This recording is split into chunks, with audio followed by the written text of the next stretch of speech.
If there's one word to describe the BFG, it would be nice. It's a really nice movie. There's no outstanding moral, it doesn't revolutionize cinema, it's just simple, a likable film about a girl and a giant. It seems to have mostly been forgotten, even I forget that this is a Spielberg movie, but I remember the kids in my theater enjoying it. A young orphan named Sophie, played by Ruby Barnhill, is kidnapped by a giant dubbed the Big Friendly Giant, aka the BFG, played by Mark Rylance. While he himself is friendly and only trying to protect her, it turns out there are mean giants who not only eat humans, but even bigger than the BFG, so now the two have to find a way to stop them before they eat more people. This is one of the most G-rated PG movies I've ever seen. Besides the implication that the giants eat children, it's a pretty kid-friendly film. Like, it practically runs on childlike logic, and that's part of its charm. In fact, the movie has a lot of the tropes that you see in a lot of shitty kids movies. Fart jokes, nut shots, dumb villains. But the movie manages to have so much charm that it kinda makes those jokes funny, or at least tolerable. I love the part where the giant is just doing stuff. He'll go around his home and do a bunch of stuff, and you can see how he uses human things to make everything work. Like his bed is a giant sailboat, and I love when he's in the human world and he constantly has to hide himself. It's really creative and without any dialogue shows how he's able to go through the human world without getting caught. And there are a lot of one takes in this, but it doesn't draw attention to it, and with the amount of special effects and green screen work it had, it's really impressive. Sophie and the BFG are really likable, and that's helped by Rylance and Barnhill. They have great chemistry, and Barnhill is one of the better child performances I've seen. Where are you going? To work. What do you do for work? Oh, now you's asking me to tell you whoopsie big secrets.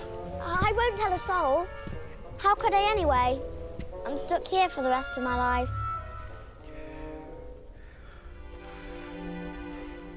She hasn't really done much since this, which is a shame. She's really good in it, especially since most of the movie she has to act against nothing. But she does a good job capturing that childlike wonder and fear, but also being able to stand up for herself. The motion capture on the giants is really good. I mean, they do look pretty cartoony, but they're not distracting. The other giants are pretty one-note evil, and they are dumb, but for a kid, they would be pretty scary. It's a very British movie. It seems Spielberg has learned since the time he was set to direct the first Harry Potter movie, and not only cast Haley Joel Osment as Harry, but made it an animated film and put the first 3 books into one movie. Yeah, that would have been a disaster. The first 2 acts of this movie are just charming, fun, and entertaining. It's slow on plot. We learn the BFG gives people good dreams and a pretty funny scene, and it's just fun watching these two doing things. The last act is where it gets a little too padded. There's one scene where he takes her back to the orphanage saying it's too dangerous. She goes and jumps off a ledge so the BFG can save her, and then he takes her back so they can work on defeating the giants together. Then we get to the queen, and while this scene does have some funny moments, it's mostly one joke. He's really big and in a human-sized building, and there's a bunch of build-up leading to a bunch of fart jokes. Again, it's not unwatchable, but it's mostly pointless, and I think most kids would be bored by it. Then there's the climax, which is so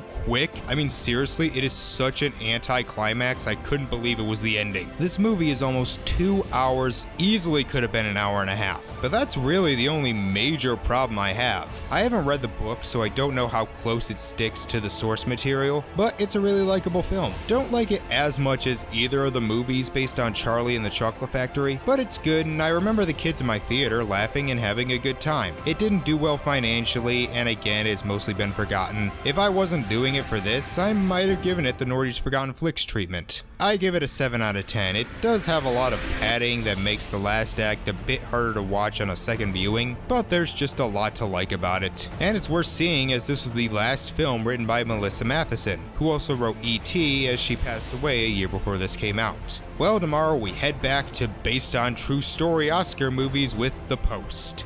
See you then.